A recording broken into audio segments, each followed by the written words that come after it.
महिन्याभरापूर्वी आपल्याकडे सांगलीहून एक 40 वर्ष वय असलेले शिक्षक आले. त्यांना जिभेचा कॅन्सर झालेला होता.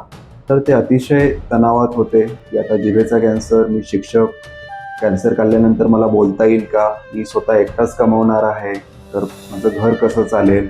ह्या सगळ्या याच्याने ते अतिशय तणावात होते.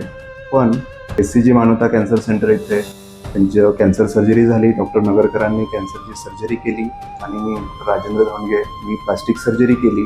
हाताची स्किन घेऊन त्यांची जीभ आपण परत बनवली. आता कालच ते परत आले होते. ते अतिशय आनंदी होते की जिभेचा कॅन्सर असून सुद्धा आता ते अतिशय नॉर्मलपणे बोलतायत आणि त्यांचा जो काही तणाव होता की मला नोकरी सोडावी लागेल, मला बोलता येईल का, मला खाता येईल का, या सगळ्या प्रश्नांचं त्यांना उत्तर मिळालं आहे. SCG मानवता कॅन्सर सेंटरच्या टीममुळे पेशंट आता त्याच्या मनातली पूर्णपणे भीती निघून गेली आहे आणि तो आता पूर्ण नॉर्मल आयुष्य परत जगतो आहे आणि त्याच्या पूर्वीचं जे काम होतं, शिक्षकी पेशा होता, त्याच्यावर तो परत रुजू झाला आहे.